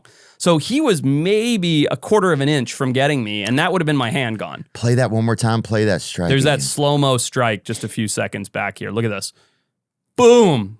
And what method did he use to be able to make himself have the torque to do that? But so if I had been holding the snake perfectly, right, he couldn't have done that. Right. But I'd been holding him for 2 or 3 minutes, talking to the camera, showing off because it's stupid YouTube. Right. And I had loosened my grip and slowly slipped down, so much so that he had leverage in his neck. So that was the problem. It's my fault. His ground game was better. His ground game was strong. He would have whooped me. Yeah, and it was close, man. If I hadn't dropped him right there, I'm talking another half second, and that would have been just one nick, one fang into the hand. That's definitely the finger gone, maybe my hand, When a snake bite happens, and especially when it's one that's as venomous as this one you're saying? Yeah, highly venomous. How quickly can someone really lose like an appendage or something from that or potentially die? Like how real is that? Well, it all depends, right? It's like saying what happens if I get stung by a bee? Well, are you allergic to a bee? How much venom did the bee put in you? Got it. If you and I get stung by a bee, we're going to react completely differently, right? My hand might swell up like a balloon. You might have a tiny little mosquito bite itch. So every human body responds differently to venom. And then there are multiple types of venom. And then there are cocktails of venom. So there's cytotoxic, hemotoxic, and neurotoxic, like brain, location, organ failure, different. And then there's cocktails. So some snakes have a cocktail of like location venom and organ venom, and some have respiratory venom. And so it's just crazy. That's why anti-venom's such a difficult thing, because there's so many different kinds of snakes, so many different cocktails of venom. People all react differently to it. An allergy to venom means you're going to die almost no matter what. Like it's a crazy variable of things. Yeah. Wow. But in that case, I would have been in big trouble. Yeah. God, dude. Don't do that. When we go back to the cool animal stuff, don't do that stuff. Yeah.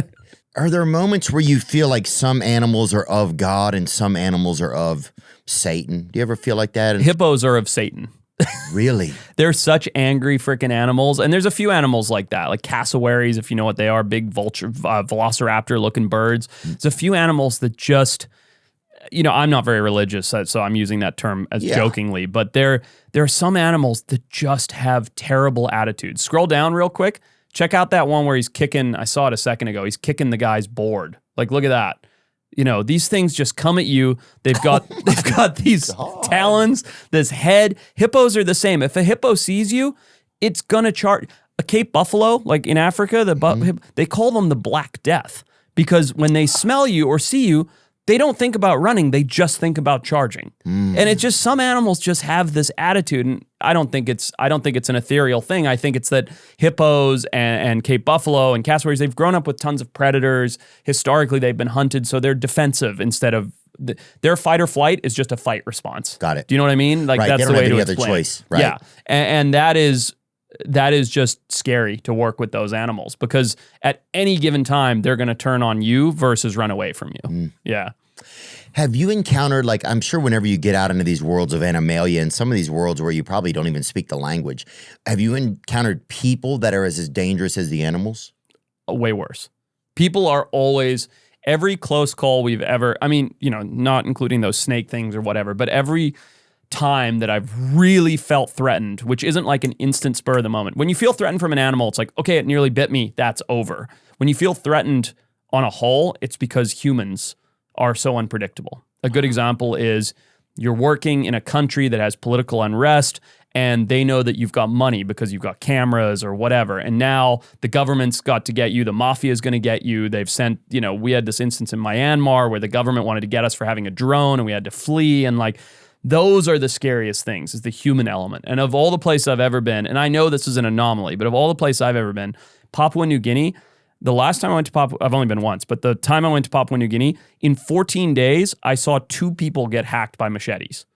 I was only there for 2 weeks. God. I mean, that's how like violent that society is. And it's a very tribal culture and things. One was in the capital of Port Moresby. The other was actually near to this place in a place called This is a real Tufi. picture here? Yeah, real picture. And yeah. what's the place called? I'm sorry, I stepped on you. This was near to Tufi, an area called Tufi, yeah. So how do you know when you're meeting? I mean, this is a tribe, right? And they were lovely. A little bit scary at first, but it was the town people that were the problems, that were high on betel nut and been drinking and fighting and those kind of things. But this was a tribe. You see the guy on the left of me that has the shark mask on? So this was a tribe that had a very special, that's shark jaws on his face. Wow, it looks like Otis Nixon a little bit. A good athlete too. But yeah, Otis was great. Yeah. So this is. tribe had a special relationship with shark fishing. So we went to seek them out to try and find these sharks. And we went and like got in this burial cave where they kept human skulls, the whole thing. But then they took us to the village and we sat with this guy. The craziest part is these guys' names are like John Thomas and Thomas Johnson, and because the missionaries have all been through there. Like Collier Anthony? Yes, it's insane, dude. They all have these like British Dear William. names. Yeah, it's so bizarre. You like meet this guy and he's like looks all intimidating and stuff, and then he introduces himself as like Paul Johnson, and you're like, okay, yeah. Yeah, his name is Philip Banks. Yeah, it's so strange. Fresh Prince of Bel-Air. You're like, that's a crazy name. Yeah. Yeah, Oh, there you Banks, go. There he goes. Yeah, what a happy looking dude, though. Oh, he was, man. He definitely was a happy. That guy was a great character. He passed away a few years back. Oh, shame. Yeah. Wow, dude. Yeah, so that would just be the scariest thing. Like, have you gotten into a situation where you had to pay to get out of it? Yeah, many. I try not to like advertise that because it's truly bribes. It really is. Like there's no other way to put it. And it's so funny, dude. I've never shared this. When you get back from a shoot, right? Usually my expeditions are funded by like Discovery Channel or Animal Planet or something. And then you submit like an expense report. And they're like, what's this $4,000 for? And you're like, groceries. Yeah. Because you like handed somebody a stack of $4,000 cash to not, take your car tires or something. And you're like, yeah, I just got to lie about that. Like you can't write bribe money on the invoice. Yeah. Well, it just goes to show that at every level of existence, right? Whether it's like first world, third world, 50th world, there's a checks and balances system of capitalism so often. For sure. And that doesn't even change. You can be in the shittiest place in the world. You pull up, you park your car. There's a guy that's going to walk up and he's like, for $4, I'll make sure your car is there when you get back. Yep. And it's just, that's the cost of doing business. And if you don't pay the $4, you better believe your windows are getting smashed. Yeah. And you it's funny because you talk to these guys in these offices at the networks or whatever, and they don't get what you just said. And you're like, no, I had to do that. Otherwise, there'd be no, they would have smashed the windows, taken all the cameras, And it's like, oh, well, why did you have to bribe them? It's like, how do you not understand this? Like, it's commerce, Like, this is how the world works outside of LA. That's perfect, man. You mentioned a little bit ago, one of your shows, Extinct or Alive. Mm-hmm. Yeah. What was one of your most surprising discoveries while shooting Extinct or Alive? Yeah, the tortoise in that cover image from season 2, that was probably the biggest one. It was crazy. We went to this island in the Galapagos that basically nobody goes to called Fernandina. That species of tortoise hadn't been seen in 114 years. And only one specimen in history had ever been recorded 114 years prior by the California Academy of Sciences. So to date, that animal that I'm holding in that picture, which has been doctored for the like trailer poster thing, is the rarest animal in the world. There's only one known individual of that species, and that's her right there. Damn, and it's a woman, huh?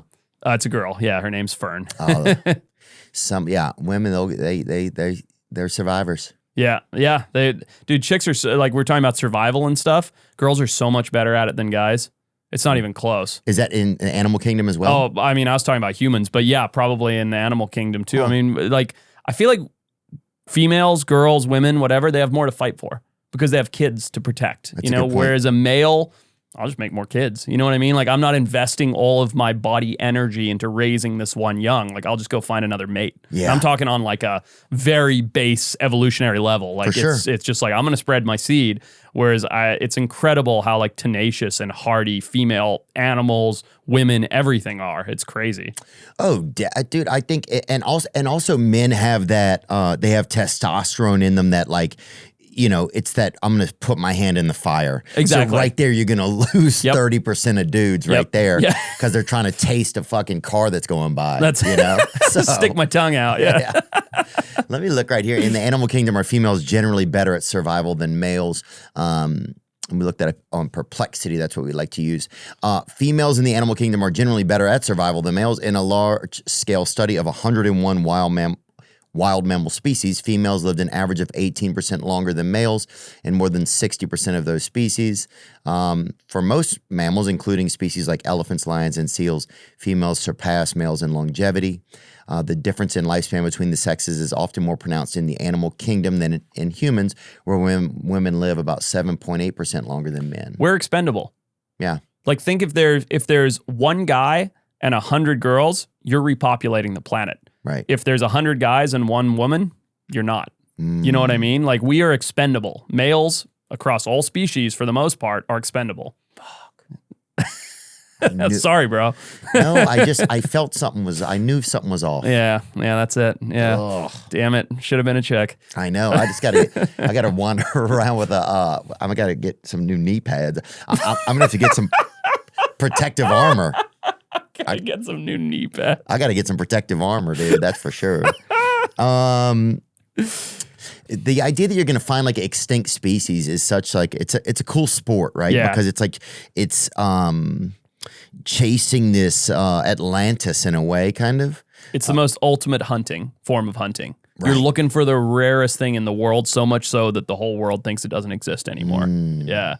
Yeah, I'm thinking about extinction and stuff. It's like, where's that last day where people are just standing there with the clipboards and they're just waiting for the last, like, one of a species to die off, and then they're like, oh, extinct. there it goes. Yeah.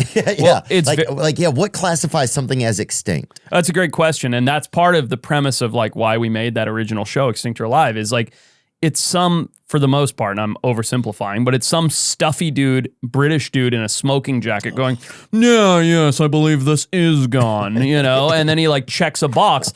And the problem with that is from a conservation model, the second you check that extinction box, that's it. There's no funding, there's no effort, it's gone. Extinct doesn't mean hiding or around the corner or there's a few left. Extinct means give up and move on. We're out 86, the dodo bird. That's it, yeah. And so I think it's super arrogant for humans to come in and go, that's extinct. I mean, I don't want to belittle extinction, it's a very severe thing, but oftentimes we give up too quickly. We go, it's extinct, it's not here, or now it's sort of been reclassified as like lost to science. But for a long time, it was just like, it's extinct. Science hasn't seen it in 20 years, 30 years, 100 years. Used to be 30 years was the benchmark. And it's just sort of an arrogant thing to come in and say like, I went to Borneo for 10 days. I promise you it's not there. It's like, shut up, dude. You know what I mean? Like, what the fuck are you talking about? Yeah, it's not to give him a clue, you idiot. Yeah, exactly. And I'm oversimplifying it, but I think that's what ended up happening a lot is all this information, there's millions and millions of species of animal out there, tons and thousands of scientists and things, and they're like, that one's gone, move on, and what I like to do is be like, well, hold on, let's give the little guy a second shot here, you know? Yeah. And I think why we were successful, why we found 8 animals that were previously lost to science was because we didn't give up after 10 days. Like some of those expeditions were 2 months long, you know, living in tents, filming every day, like setting camera traps, going out, baiting stuff. You know, they were hard work. I love the work, but they were hard work. And then it's like, oh, there it is. We found it, you know? And the first time was like utterly shocking, but then we did it 7 more times and it was like, oh, wow, there is a pattern here. And I don't want to say it's just like our show and the work I did, but between that and some of the conservation organizations and stuff, there was a little bit of a mentality shift of, oh, wait a minute. It's not extinct. It's like a lost species. It's been lost to Western scientists studying it or finding it. So now we'll put in campaigns to find lost animals as opposed to just decide they're extinct and move on. And that's sort of changed things a bit. It's kind of like cold case files of animals. Yeah, totally. It's like go back in, you know, check the records. Yeah. Yeah, it's like, I don't think we had let's see if we have a better DNA sample now. Yeah, exactly. You know? And the technology's come so far. Dude, this sounds just like cold case It files. It is, man. It's the same thing. It's forensics. It's animal forensics. Yeah. Yeah. Wow. It's cool. Are there animals out there that are almost extinct? Like, do you believe? Or does extinction happen every week on the planet and we just don't realize it? How common is it? 3,000 species per year. Nuh-uh. You're lying. Yeah, You're lying. That's the estimated number. Yeah. And a lot of things, crazy, right? The fucking what? Bro, a lot of things are going extinct before we've even described what they are. Like in the Amazon where there's all this clear cutting and stuff. Yeah. There are little species of, and I'm not talking about a buffalo, you know, I'm talking about a bug this big or a little orchid or something. But before we've even described what it is or looked into the medicinal properties of it or tried to conserve it, it's gone because we wipe out that chunk of habitat. Wow. There you go. The estimated number of species that go extinct every year ranges from about 2,000 over 100,000, depending on which scientific estimates and total species counts are used. Yeah, I know this is the ChatGPT answer or whatever Perplexity answer, but we dug into this pretty heavily across a bunch of organizations, and we estimated it was close to about 3,000. Now, most of that, as in like 2,500, are plants. But the other 500 to 700 or so are animals that are going extinct every year. But to think that we're losing plants, which are, I mean, just the things that the medicine and stuff that they're finding in plants, the possibilities. And it's again, going back to the technology standpoint, the more that we advance our technology, the more we use that technology to realize that old ancient ways of medicine and herbal medicine and stuff actually is really effective. Yeah. Look at the sups game now, right? Like you go on, it's like supplements. Oh, you know, yeah. Every supplement's like, oh, this is, I'm making all this up, but like berberine, which is a derivative of an almond shell or whatever, you know, and it's like beetroot. You're like, that's medicine. Yeah. You know, it's so crazy because I think medicine swung so far away in the pendulum where it's like, it has to be fully synthetic. And it's like, oh, wait, half the shit isn't working, giving you terrible side effects. Well, look over here. Beetroot actually is a great detoxifier. Why don't we just do that? Yeah. You know, it's like the pendulum swung too far and now it's swung back a little bit where it's like, yeah, all these natural things actually help us. And when you're losing 1,500 species or so of those a year, I'm not saying any of them are going to cure cancer, but they might, you know, who knows? Like we haven't tested it. Yeah, it's fascinating. It's crazy to think that's where we are, and how much of that is just evolution, and how much of that is man-made? Do you think, or involved that species become extinct? It's a little bit of both, and I think one of the things that we see a lot is people are like, "Oh, it's all humans' fault. That's why everything's going." Extinction's been around forever, you know. Like extinction's not like. We're not going to get rid of extinction, and we shouldn't. But what we shouldn't do is accelerate it, and that's the problem. Yeah, you know, extinction been around, dude. I've been getting rid of these hoes forever. You feel me? That's it. That's it, dude. I'm just joking, hoes. That's just sorry, hoes. I'm very respectful. But it's interesting because I think man-made extinction. So they say that we're in the 6th great mass extinction event right now. There's been 5 others throughout history, like when the dinosaurs went extinct, when the Earth froze over, the Great Freezing or whatever it's called. I'm not an anthropologist, paleontologist, so I don't really understand that as well. But they say right now we're in the 6th great mass extinction event, and that is directly caused by human beings.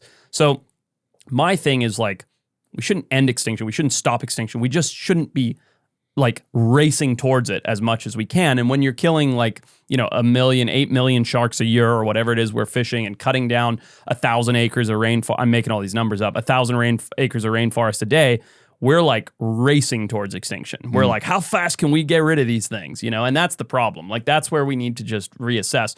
I'm all for human growth and development and everything else. We need it. Like, we need to make the planet sustainable, but we got to do it in a way that's also fair to all the species. Yeah. You know what I mean? So that we don't collapse.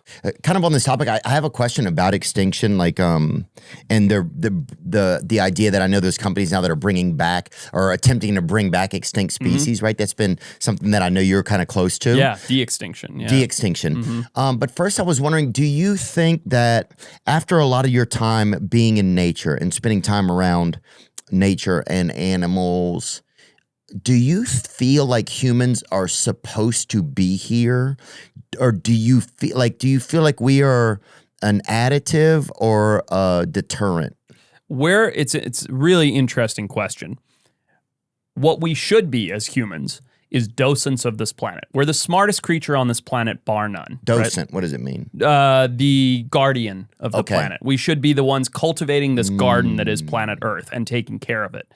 Instead, and I don't know when this happened or how this happened, and this may be a weird take on it, it almost feels like we're like an ant colony, like a parasite on the planet, where we're just like overexpanding and just sort of taking over this whole thing.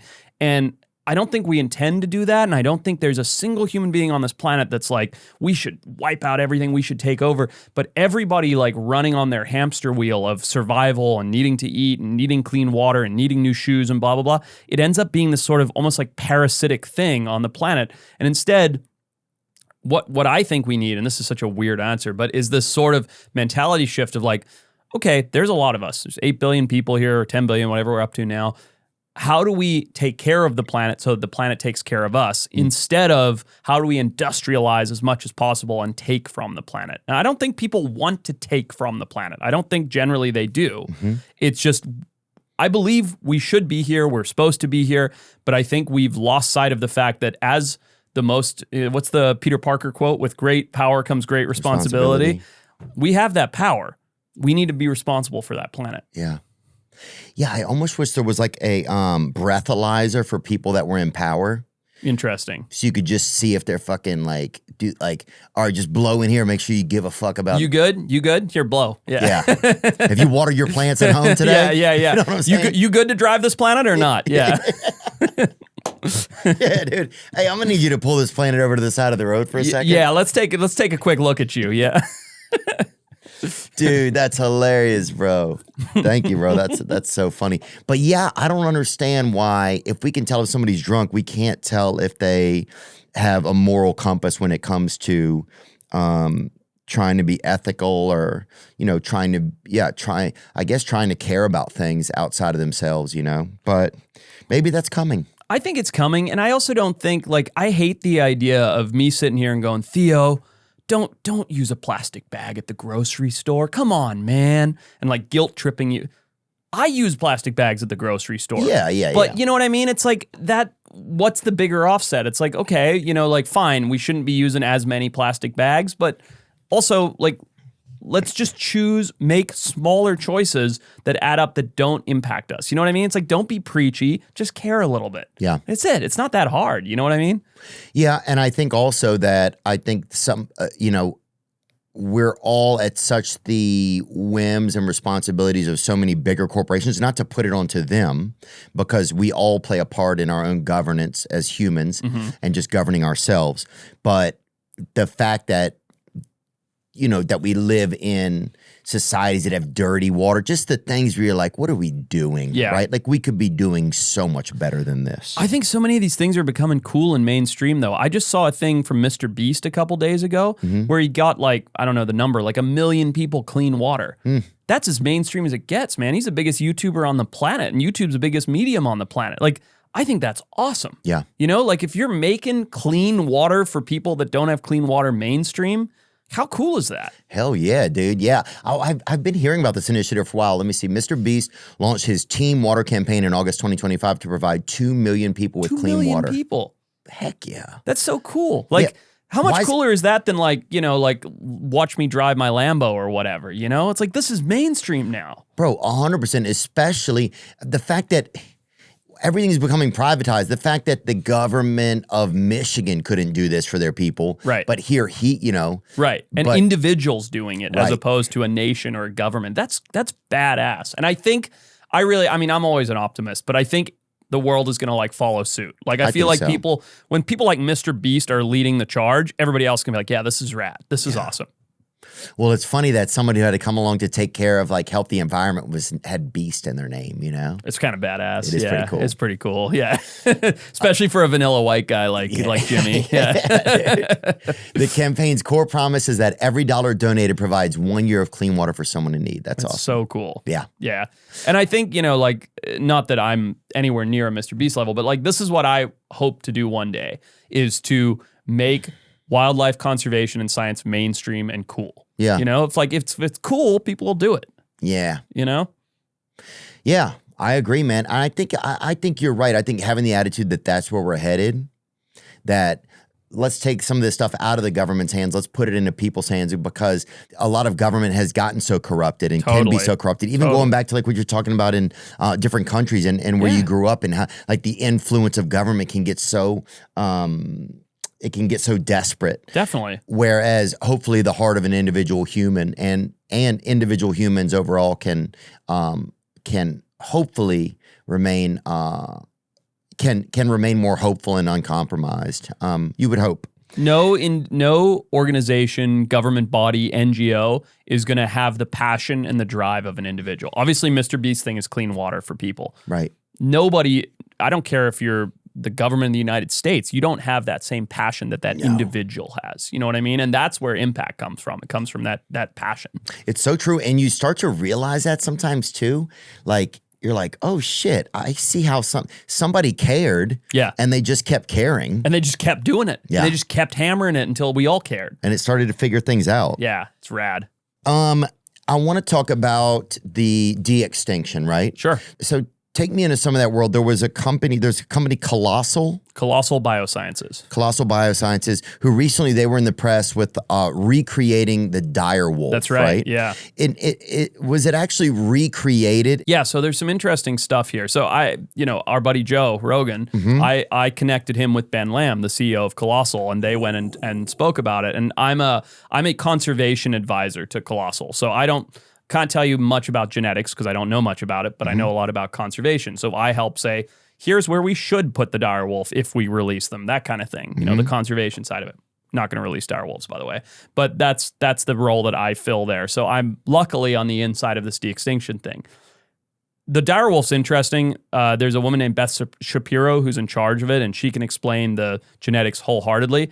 What my understanding of is it or isn't it a dire wolf, which is your main question, is Colossal found they did more genetic sampling than anyone else has ever done, and they found that the dire wolf was actually closely related to a gray wolf, which is what they built their dire wolf after, or they built it from, rather, versus the people who got upset and said this isn't a dire wolf is because they thought the dire wolves were originally more closely related to jackals, which is a different kind of canid. So my understanding, which is very limited because I'm not a geneticist, is that they did make basically a giant white gray wolf, which is what a dire wolf was according to the most varied genetic sampling that's ever taken place. Not an expert, but I think the thing to think about is not the minutia, at least for me, of is it a dire wolf, isn't it, what genes does it have? It's like saying, are you a human, am I a human? Well, but Theo's got long brown hair and Forrest has short brown hair. This guy has a beard and that guy has a goatee. It's like, wow, they're not the same. It's like, right, but we walk the same, we talk the same, we eat the same, we fill the same ecological niche. And I think that's the point of what the science is. Okay. Putting dodos back in Mauritius is going to help the forest. Putting thylacine back in Tasmania is going to help with the overabundance of all these macropods, which are like marsupials. And that's what Colossal's trying to do with the de-extinction, at least as I understand it. And I think that's awesome. Okay. So do you think that they're kind of creating something as close as possible? That's right. Yeah. Okay. And by creating something as close as possible and putting them back into animal society, basically, it will help fulfill a space that could help nature be more robust. Exactly. That's a perfect way to put it. A good example is like, imagine aliens came to Earth and they found a tribe in the middle of the jungle and the tribe had jaundice. And they're like, oh, all humans are yellow, right? Now the aliens think humans are yellow. That's how humans are. That's how we look at, say, Tasmania. We go, oh, Tasmania is an island nation that just has tons of roadkill and a bazillion macropods. Well, it actually shouldn't. It's very unhealthy, just like our tribe with jaundice, right? Like it's a very unhealthy population because it's lost that little niche, that thing. And in this case, we're talking about a thylacine, which is like a Tasmanian tiger. So if they bring that back or something very, very close and similar, it looks like it, walks like it, talks like that, acts like that. And it's not like they're just gonna be like, all right, we brought him back, chuck him out there. You know, it's gonna be a slow thing. And that's the part that I like to help with. But if they're able to put that back into the ecosystem, they're gonna balance out that ecosystem. And that balance creates health. Got it. Gets rid of diseases, gets rid of overpopulation, all the things that throw a system off balance. Which I think's cool. And that's why I love it. Like I love the idea that we can right humanity's wrongs. Like where the stuff with like dire wolves and mammoths are less for me, but the stuff where they're like, here's where humans took an animal, killed it till it was completely gone, and here's where we can come in and go, we can fix it. Then I'm like, let's go. Let's go. Do you know if we would ever be able to create, like, you know, create the woolly mammoth, create dinosaurs, you know, like, do you know that if that's possible? What I know is that if you take something that has really healthy, intact DNA and has a close living relative, for instance, you take the mammoth, because mammoths only died out 10,000 years ago. And so there's lots of fresh DNA frozen in ice and tusks. And you know that guy, John Reeves, up in Alaska? You know who that is? This guy's got this crazy place where he gets all these tusks and mammoth chunks, stuff. He's even eaten mammoth. Crazy dude. He's super cool. Oh, really? Yeah, this guy. So he's constantly getting mammoth parts, right? So there's really good DNA. Now you take that and you take an Asian elephant, an Indian elephant, and they're 99.6% related to a mammoth. Okay, so now you've got really good DNA. You've got an animal that's 99.6% related. All you've got to do is combine those to get that 0.4%, and you've made a mammoth, essentially. Dude, and then you made a movie called Mammoths. Mammoths. Meth mammoth. Math myth? I don't know. The meth myths. The meth myths. That's hard to say. And they all have lisps. And yeah, that's right. Yeah. Dude, being on meth and having a list would be the worst. Boy, that'd be hard to follow. Wow, so that's what you're saying. So it's like we're gonna get, so you're getting as close as you can get. Yeah. Do you think we could get into like actually increasing the scale then over time? I mean, do you think some of those things are possible? I do. Yeah, I think with technology it will be, and that's why I don't think a dinosaur is possible. Because dinosaurs died out millions of years ago. Right, it's too far That off. DNA is just shattered. You know, it's like the puzzle's too hard to put back to. You take an egg, you crack it. It's like, oh, these cracks goes back together. You smash it, you're like, oh, I can never get that egg back together. Yeah. You know, it's like that. That's how I see it. Yeah. Now, how interesting would it be then, though, that if certain companies own the DNA or own this genetic mapping, it's able to put these things back together, then now animals would in some way become kind of privatized in a weird way. I think it could. I really do. Like, you know, I don't know how that would work, but imagine you're this crazy billionaire and you're like, all right, the technology's there. I know it's going to cost $500 million to bring back I'm making this up, Titanoboa. I don't know if you know what that is. Giant 50-foot long anaconda. Bring them right? So there's probably no such thing as healthy Titanoboa DNA, but what we could probably do, I'm making all this up as we go, with the technology is take a regular anaconda, take out its growth restrictor through genetic engineering and make it 50 feet. And this guy's like, I want the Titanoboas, and I have 500 million. Now he's just privatized this mutant creature. Probably Nicolas Cage would do it. Yeah, you think? I think seems like a Nick Cage kind of thing to do. Yeah, I think it would just be cool. You know, you teach a Titanoboa to just bring you and your date some almonds or something while you're watching Shane Gillis's Tires on Netflix or something. That'd be crazy, dude. That's just the weirdest image I just painted in my head as you said that. Let me bring up the information on the Titanoboa. Let me just rattle it off so we know what it is. That's pretty It's just watching Shane Gillis's tires. Titanoboa is an extinct genus of giant boid, the family that includes all boas and anacondas, snake that lived during the Middle and Late Paleocene. It was first discovered in the early 2000s by a Tropical Research Institute. Is the largest snake ever found. At the time, Titanoboa could grow up to 42 feet long, perhaps even to 47 feet long, and weigh around 1,600 to 2,500 pounds. Wow. That's crazy, man. Like imagine a snake that was eating full-grown horses. Yeah. You know what I mean? That is so crazy to think about. Yeah. But I don't know. Yeah, to your point, I think they could privatize these things. I certainly know that that's not what Colossal's goal is. They're just trying to fix the ecosystem and get carbon credits and whatnot. But it's a crazy thought. It's a crazy thought. Nick Cage, don't do it. Yeah. Yeah, dude, it would probably be like some of the richest people ever would be doing it. Probably Nick Cage. Sam Altman would probably have some, like a beautiful parakeet or something that makes a sound that only he can hear. What would you have? I'd have probably one of the most famous, probably I would have a hamster or a gerbil. Okay. A giant one or just standard? Pretty big. Pretty big? Yeah. I like that. Like you ride it to town? I mean, I would at least break it out to show the ladies at night. Yeah, that's smart. Yeah, pick up gerbil. Yeah, they're like, what is that? Yeah. You trying to pick up Richard Gere, or what are you doing over there? They're like, is that a French bull gerbil? A French bull gerbil. Yeah. Nah, I just breathe funny. Yeah. Dude, that'd be so great. If you had a French bull gerbil, you would get all of the girls. Yeah. Nothing gets puss like a French bull gerbil. That's a fact. Oh, it would be wet. Watching a French bull gerbil get out of the pool and then shake itself off after. Yeah. The girls are just like, oh, Theo, I'm yours. Yeah. Braziers are just landing on it. It's like a rock concert. Are there any species that you think should go extinct? There's invasive species that need to go locally extinct. Like we shouldn't have Burmese pythons in the Florida Everglades, right? I don't know if you know about that, the big snakes in the Everglades. Yeah, they're a problem. Like that's localized extinction that should happen.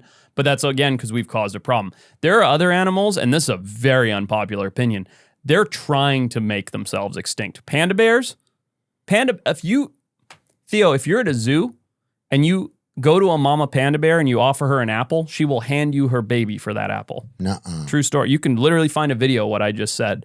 I mean, these things are trying to go extinct. I don't want them to go extinct. They're incredibly cool, but they are so dumb. Like, look at this. Give mama an apple and you can just take her baby away. I mean, that should not be. You know what I mean? Because they're just addicted to the food.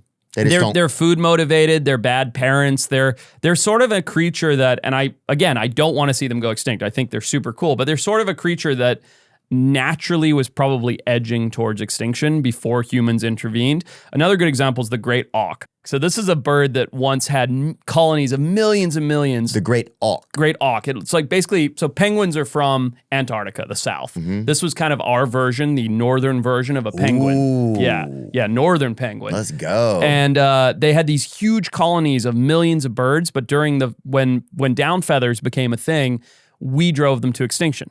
Humans did. But had humans not done that, they probably were on their way towards extinction anyway, because their numbers had shrunk and shrunk and shrunk. Their colonies had shrunk and shrunk and shrunk. There was only 10 or 12 or whatever colonies of these birds left. So they were like on the road to extinction anyway, and then humans came in and put the nail in the coffin. Got it. So naturalized extinction does happen, and it's a normal thing, but it's probably not good when industrial consumption, like I'm going to take every feather from every auk I can, comes in and speeds up that process. And the reason I say it's not good is because nothing else can adapt. All the animals that would eat great auk, that relied on great auk, all of a sudden they're gone overnight. Whereas if they slowly die out over time, nature is such a complete system that something else comes in to take its place. So the animals find a new food source, a different bird comes in and starts nesting there. You know what I mean? Like it adapts. Right. Whereas if we just come in and drop the knife, it's like, oh shit, like the whole thing's broken. What's the greatest example of that where humans have come in and affected an ecosystem so much with kind of like leading to the extinction or loss of an animal that you believe has had the largest effect? Probably a combination of things in Australia. Like in Australia, we came in, we brought cane toads, which is a big frog from South America that we brought them in because we started farming sugarcane in Australia, and then they got cane beetle, which is a parasite. So they're like, hey, let's get cane toads in to eat the cane beetle. Well, the problem is these giant-ass toads that you're seeing here, they came in, they have these venom sacs. See those big bulbous things behind its eyes? That's full of venom. Fuck. Yeah.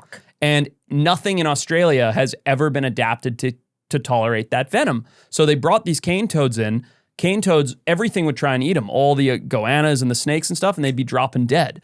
And so this single frog, this act of bringing in these frogs to help combat the cane beetle has probably had one of the greatest ecological disasters in history. And like the country of Australia is at something like a 70% reduction in animals because of these things. Wow. Yeah, it's crazy. And that's a straight human fumble. Like we're going to bring, it wasn't a removal, it was bringing something in, but same effect. Who brought them there? Sugarcane farmers. I don't know who specifically. Yeah. God, that's wild, dude. We were crazy. We were doing a tour. We were doing some shows up in I want to say it was Maine or New Hampshire, right along the coast. And we went down just by the docks because it was beautiful down there to see in the boats. It was like it was like about an hour before sunset, and we had a show nearby, and we just stopped in this little town, and some of the guys who were bringing in lobster traps, and they had all these things on them called sea squirts. Okay, it was a plant. See if you could bring it up. It's like a sponge, right? Yeah, it was like a thing that it looked hollow. It almost looked plastic. Sea squirts, also known as ascidians or tunicates, are marine filter feeders with a sac-like body covered by a tough cellulose-based tunic. Yeah, they almost looked like it was a candy or something. It was just full of like kind of water. They filter bacteria and plankton from water drawn through their siphons, and their larvae possess a primitive backbone, making them a part of the cordyphylum. What does it say that how did they get to America? Are they invasive? These guys were saying these were all invasive. They all came from Asia. Oh, really? Oh, that's interesting. Oh, yeah, they're invading Long Island Sound, attaching the hulls of commercial recreational ships, being transported in their ballast water, a process known as hull fouling. They also could have been introduced via aquaculture shipments, such as oyster seed, or by hitchhiking or fishing equipment. There's another huge example of that called a zebra mussel or zebra mussel, which is in all the lakes across the U.S. And they get so bad, see how they grow on everything, that like your boat engine and stuff gets filled with them. And it's crazy because all you have to do is run your live well, to go bass fishing or whatever, and the fry is microscopic. So then you have one drop of water with a little bit of fry in it, and you take your boat to another lake, they're all over the lake. What does fry mean? Like the larval stage, the baby. Wow. Yeah. God. I know, and that's man doing that probably most of the time. And oftentimes, like the cane toad was unintentional. This is completely unintentional. Yeah. And we've done that over and over, like taking rats to New Zealand and Hawaii and blah, blah. And it's just humans doing what humans do, just traveling and learning. Crazy thing, dingoes? We brought dingoes to Australia. Humans brought dingoes to Australia 4,000 years ago. When Aboriginal people came across from Indonesia, New Guinea into Australia, they brought dogs with them, and those dogs were dingoes. They're like the OG invasive species, and they're like a national treasure in Australia, but they've been there 4,000 years, but humans actually brought them there. Yeah, they weren't even supposed to be. No. Dude, that's the kind of shit that happens, dude. My step-grandmother, she brings her fucking cat over to Thanksgiving, and everybody's fucking pissed. That thing is a piece of shit.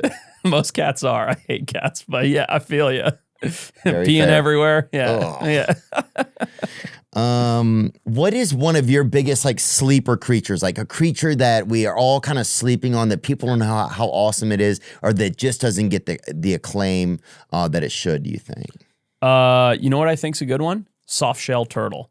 A turtle with a soft shell. Ooh, why? It's brave. so crazy. Very Dude, brave. It's brave. It's nuts. These things evolved away from having a hard shell. It's like a gay dude in the military kind of, No, I don't. Please explain. I don't know how to explain. I'm just guessing. Fair enough. Yeah, fair enough. And never mind. It's just brave. It's just brave. Yeah. Yeah. Never mind. Thank you for your service. Don't ask, don't shell. Don't ask, don't shell. I don't know. I think these things don't get enough credit. You see them on highways in Florida and stuff. So the shell is soft? Soft. It's like feels like leather. No. And it's just such a weird, like if you think about a turtle, you think about this like living rock, its flippers, its head, its feet, whatever. Then you got this guy. Like, what the hell's this guy doing? He's got this leathery shell. They get like this big. There's certain species that get, if you look up the Raphitus, they get massive. Like I'm talking about the size of a car. Wow. A soft shell turtle. Talk about an animal that just doesn't get enough credit. A turtle is just crazy, isn't it? Yeah, they're insane. They're weird. Look at these guys. Look at these penis-headed things. It's nice to have like your kind of to-go home on your back or whatever, but it's just crazy. Yeah, they're insane. They're such weird, cool animals and don't get enough credit. I think because they feel so, I wonder, are they nervous? That's why they pop back in their shell? Or are they... Oh, it's cold out, you know? Yeah. Yeah. Yeah, I mean, their defensive mechanism is to go into their shell unless you're a soft shell. Then it's being fast. Yeah, they've evolved to be faster instead of retreat. Oh, that's a large one you showed right there? Yeah, the Raphitus. Yeah, they get huge. So this is an animal that there's currently believed to be 3 left, 1 male with a broken penis and 2 females. Nuh-uh. So they got to fix that wiener on him. So yeah, it's pretty sad. So we went and did a show on these guys. It's crazy. It's a whole political turmoil, everything. So there were 2 males and 2 females. And one of the males died because a kid dropped a brick on its head from the enclosure in a zoo in China, in Suzhou, China, I believe. So now there's 1 male and 2 females. That's an op. Then then the male, they tried to breed it or something, broken dick. Legit broken dick. Yeah. So now they've got 2 females in this lake in Dong Mo in Vietnam and 1 male in China. I believe that's where the current numbers are. And neither country is willing to give the other their turtles, but it wouldn't really matter anyway because it's got a broken dick. So the whole thing's kind of fucked. So Trump needs to arrange a meeting between all of these people, I think. I think he should sit down and be like, all right, how are we fixing this dick? You know? I know we got some other stuff going on, but how are we working on this? Wow, Yeah. the most widely cited figure is 2 confirmed individuals, both male, one in Suzhou Zoo, China, and one in Dong Mo Lake, Vietnam. Dang. I thought one of those males died, like I was talking about. I'm not sure, but oh yeah, last known female died. It's hard to track. I think it's 1 male and 2 females that we know of. The future of the species now depends on last-ditch conservation and breeding efforts, as well as the possibility of verifying additional individual turtles. Wow. So we went out to Dong Mo Lake and we ran eDNA and got samples and even filmed one of these animals. And this is where like Colossal Biosciences, right? Like if they could get an X and a Y chromosome, a male and a female, they could make those turtles.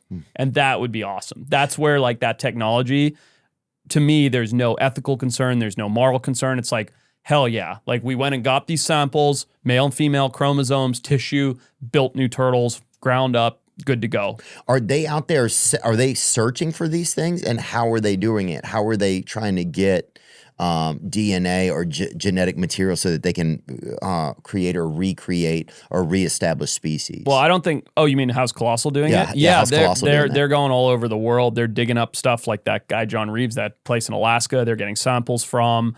They've been on multiple digs in Mauritius, getting dodo samples. Yeah, they're collecting all that kind of stuff. How much more animals existed at one time, do you think? Like, what percentage are we down to right now? Oh, that's a good question. We have a lot of diversity in this era, more so than like when there were dinosaurs and stuff like that. That's really? That's. I mean, you should fact check me on that. But yeah, it's mammalian diversity is higher than when like reptiles were at their peak. And yeah, there's a lot of mammals. It's really good. Yeah, but we have eliminated a lot, like we talked about. But we're still, and I don't believe in this whole like we're fucked thing. Like, we're still the planet's incredible. Wildlife's resilient. Like, we're not down that much. Yes, we've knocked huge populations down, meaning we've knocked down, shark species to 10% of what there were. Or populations. We've knocked down certain mammal species to 5 or 10% of what they were. That's all it takes to bring it back. You know what I mean? Like you just back off a little bit, they'll bounce right back. Right. There's a study that got put out a few years ago. I'd be curious if anybody's done a study since that said if we as human beings didn't fish the ocean for 7 years, it would be back to 99% fullness of what it's at now. That's it. 7 years is all it would take, allegedly. Like, that's not very long. We can't do that because 99% of the world's protein comes from the ocean or something like that. But that's all it takes for nature to like fight its way back up, you know? Do you think there's a certain country or certain part of the world that you find that they have it right when it comes to nature and to animalia? No. I think there's lots of places that are trying. You know, the Galapagos has done a really good job of like really taking care of their islands. Like you go through quarantine when you go there and blah, blah, blah. And there are other places like Palau, which is a tiny little island nation. I think it is either the only or definitely the first country in the world that said no commercial fishing. It's like, go out and kill your own fish all you like and eat them, but we're not doing any commercial fishing. Yeah. That's awesome. You know, it's like, you want to go out and shoot a fish? Go shoot a fish, but, you know, you're not buying it from a purse seiner who's killing dolphins and wiping out coral reefs. Like, that kind of thing's awesome. But, you know, we wouldn't be having Nobu in Tennessee if that existed. So, it's, you know, it's a trade-off. Right. Yeah. Yeah, and whoever fucking brought Nobu to Tennessee is out of their fucking mind, dude. I don't know if there is one, but I think there is actually. There? I don't know. Every time I see somebody going to something where it's like they're trying to put it in Nashville, I'm like, what are you doing, you know? Dude, Nashville's wild. I got to walk around today. It's fun. It's cool, man. It's busy. I'm going to go out this evening, check out Broadway, right? That's yeah, the you main have some drag. other friends here or no? I got a friend here. Yeah, who's You do? going to meet me. I mean, you're welcome to join, but we'll go check it out. Yeah. I might try to come say hey or go get a snack with you or something. Anything else you want to chat about for us? I think this has been a good first episode so far. Do you think? Dude, I think it's great, man. I'm just like, if you're interested, I'm interested. My thing is like, I want to people make love that, it. I'm into it. I want to go to South. I want to do that South Africa thing. Let's do it, man. I'm Be happy. cool. And if you know, October may be too soon. sure. But I could always do it in the spring or something. If you're planning on going, let me know and I'll try link with you and then we'll go do some really cool, like a safari thing for a few days. But I'm talking not like, hey, let's go on safari. I mean like, hey, Theo, let's go catch giraffes and put radio collars on them. No way. Like something that people don't get to do that we'll do through the conservation groups that I work with. Put that house arrest bracelet on your neck. Yeah, take that, boy. Yeah. Yeah, dude. He's just showing up to his PO. Dude, the ladies are like, that's a bad giraffe right there. That's a bad giraffe right there. Is there an animal that you wish could speak up for itself ever better? Man, that's a good question. An animal that could speak up for itself. Yeah, you know what the vaquita is? The vaquita? Yeah, ever heard of that? No, but I'd put some damn cheese on one of them. I feel Sounds like. pretty good, doesn't it? Yeah. I mean, it's just, Well, it's Mexican, so that makes sense. Oh, it does. Yeah. I'll take it Vaquitas- with the verde sauce. Yeah, no, that makes sense. But these little guys, smallest porpoise in the world. There's now estimate between 9 and 11 of them left on the planet. Which is the worst to have 9/11 of them left. Sound fucking like bad luck. That's a bad sign. Yeah. I wish these guys could speak up for themselves because they're just these crazy cute little dolphins. They're driving towards extinction. There's not a lot that can be done based on how things are going. They need a flipper up to somebody and just be like, help, and we'd be good. Vaquita. Yeah. Oh, they look like the quokkas of the sea, Yeah, nice. Good pull. where their smile is kind of built on. Uh-huh. It's funny how some animals, God kind of put a smile on them so you would just see that they're okay, you know? I mean, you look at a quokka and you're like, right, well, we're never letting that thing go anywhere. It's too cute, you know? If everything was cute, we'd be good. Yeah. Why are some animals only in one spot? Because aren't the quokkas only native to an island off the coast of Australia? Yeah, near to Perth, yeah. I mean, that's crazy to think on a whole planet that they're that specific of a place. I mean, that's wild, isn't it? It's crazy. Yeah, so they get there as something else, like as a small wallaby or whatever. And then, like with a quokka, for instance, they're like, oh, wait, having tails doesn't help us. So year after year, shorter tails, shorter tails, shorter tails. Hey, wait, having this big goofy smile and these big fat cheeks, that's actually good because we store food. I'm making the stuff up, but you know, and then they breed more and more and more. And then before you know it, you've got its own species that's stuck here that's completely different from these guys because their environment dictates that these characteristics make it useful for this place only. Yeah. I don't know if that makes sense. Yeah, it does. Well, I think it shows also why humans have adapted and become different ways because they needed to become fit for their territory. Exactly. Yeah. You look at, what is it? The Sudanese, South Sudanese, the tallest people in the world. Like, why are those guys so tall? You know what I mean? And it's obviously genetic and cultural and everything else, but these guys are all over 7 feet. Like, that's incredible that only takes place in that one area. Why? Why did they need to be so tall? Do you know? I don't know. I would like to know. Let's look it up right now and see if we can get a little bit more information. I'd like to go there. Wouldn't you like to stand around with 7 foot tall people? It sounds so interesting. Yeah, until you freaking, till you hit your head on something and realize that it's like, oh, God. It wipes you across the face. Like, oh, boy, that's not what I wanted. Yeah. Then you and your buddy from Florida high school are sharing the same problem. Yeah, it's like when you see that person that's blindfolded and the pinata hits them when it's swinging around. Yeah. You're like, whoa. Danglers get you. South Sudanese people, particularly the Nilotic groups like the Dinka and the Nuer, are among the tallest in the world, largely due to a mix of genetics, natural selection, and nutritional factors. The tall, lean bodies of the South Sudanese Nilotes help with thermoregulation in a hot, dry climate. Yeah. Longer limbs facilitate heat dissipation, supporting survival in tropical conditions, a phenomenon aligned with the Bergman's and Allen's rules in biology. How crazy is that? That's wild. It's so damn hot here that we're going to make you taller so that you can off-gas more and stay cooler. And by the way, you're all going to be 7 feet tall. Like, that's so cool. That's fascinating. Isn't that wild? Well, yeah, it's just fascinating how, I mean, it's all just fascinating. To exist is fascinating to me. Yeah. And we're lucky we live on this planet, man. I mean, not that I know where else we'd live, but there's just so much cool stuff here. Yeah. Yeah. And I think that's one thing that's just nice to even get to talk today, man. It's just a reminder of that, just a reminder of it. Dude, I appreciate it. Thanks for having me on, man. It's really cool. Oftentimes when I do podcasts or whatever, I talk to guys that, we have similar interests. We talk a lot about, I know they know a lot of, like even Joe, right? Like when I do Joe's show, he knows a lot about animals. Oh, yeah. He's an animal nut. But to talk to you, who, no offense, but maybe knows less or has less connection, you see that, like I was saying earlier, that child sense of wonderment, be like, no way, like that's so cool that you can bring that back. Yeah, thanks, dude. Well, I feel lucky to get to talk to people. I feel lucky to get to learn. I mean, I feel like, even just to be inspired today that I want to go back to South Africa, Yeah. And that it would be neat to go do something there, One of my friends said yesterday, I was talking to him. I don't know if I was talking to him on the phone. Let me think about who it was really quick. Damn, I can't remember. But he goes, man, what's crazy to think? He goes, if you think about your life, think about how many summers you have left. Yeah, it's not that many. And you're like, whoa.